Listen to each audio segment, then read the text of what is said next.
All right, so continuing on with my history. First time I went to Gerard's group. That's just what we called it all the time. I don't know. It was a house church. There was about three families that were out of the vineyard in Exeter, I believe, that started the group, and it had grown. Different people would come and go, but the first time I went, it wasn't even at Gerard's house at this time. It was at Sal's house, I believe. But I got there. It was in a typical nice neighborhood. I walked through the door, came in. Everybody was really nice. Kind of say hi, howdy doody. Um, I Gerard was still goofy. Having a good time. I would, I, I believe I just sat down on the couch and just kind of sat there and chit chatted a little bit, and they got started. A guy named Sal Garcia. um, he started playing like the old vineyard music. Compared to like my style at the time, it was really kind of old music, slow, put you to sleep type of music. Kind of old school, early vineyard stuff, which is good stuff. But anyways, I was just sit there and kind of just gotten that little peace again. The same little peace that I felt the first time Gerard would pray for me.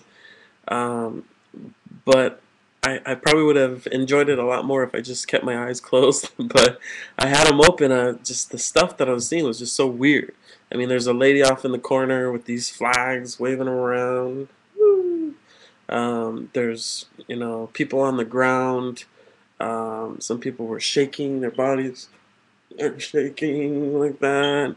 There's people just being goofy, having a good time. It's kind of like a drinking party or whatever. Just people being goofy.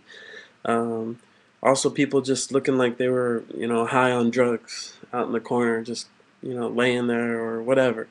Um, and so all this I'm just processing, and I'm like, this is really weird. I had never even heard of anybody like this, or heard that there was a sect of Christianity that was like this, or what the revival in Toronto or the renewal, or I had not heard of any of this. So I just thought these people were a little nutty. Um, so they would sit somebody in the middle of the room, for instance, and they would call it the prayer chair, and somebody would sit there and they would pray over them. Everybody would put hands on them. Sal, he would always get a pretend big thing of water and pour it on people's heads. Pretending it was the water, the the river of God, or at the time I didn't understand any of that stuff.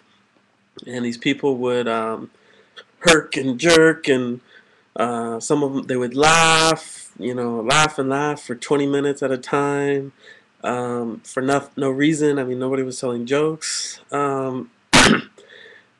It was just a really weird setting, and if you've been in a setting like that, you know what I'm talking about. But and if you haven't, um, just imagine one of the craziest parties you ever been to, where everyone's just drunk or high out of their minds, and that's what I'm seeing.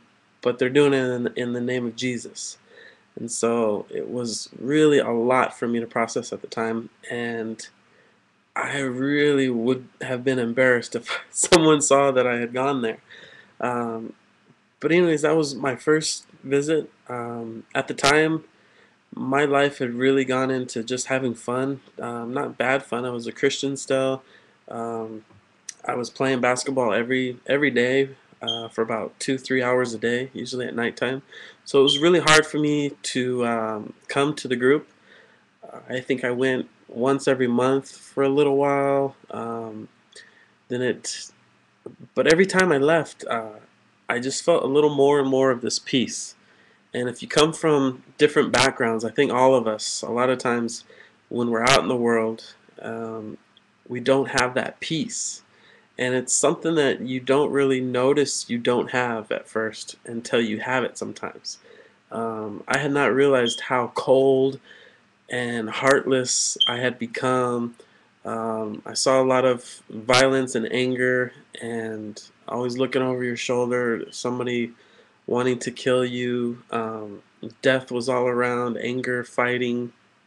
It was just, um, and that was my lifestyle. But think about your own. You know, all of us, if we're in the sin, in the world, that peace, wow, it just, I became more and more addicted to it. So I started going, more and more. I would go once every other week. And then I was going, week after week after week. And I still did not like the stuff that was going on there. I didn't agree with it. If you would have asked me at the time if I believed that stuff was of God, I would have said no. Um, but these people loved Jesus. They read their Bibles. They prayed to God, to Jesus. It wasn't a different, non-doctrinal, non-orthodox teaching in a sense. They were just weird. And so, anyways, that was my experience, my first time going, and it was similar the many, many times after that. And it took me a long, long, long, long, long, long, long time to really feel the supernatural manifestation of God's power on my body or around me. Like I said, for months and months and months, I just felt the peace, and that began to change my life.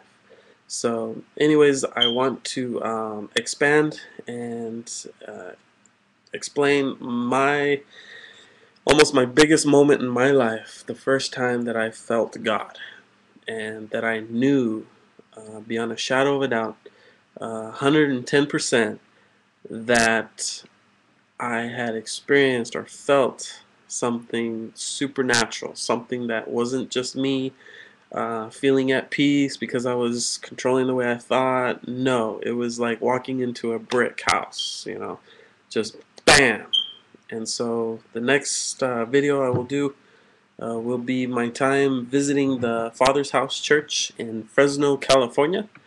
It was in revival at the time, and my first experience going to that place, and I will never, never, never forget it. So I pray that all of you have had an experience, at least one, and a monument in your life that you can look back to and, you know, tell anybody you ever meet that you experienced the living God. And so I have many, many, and I pray that you would have many, many more also. But the first one, was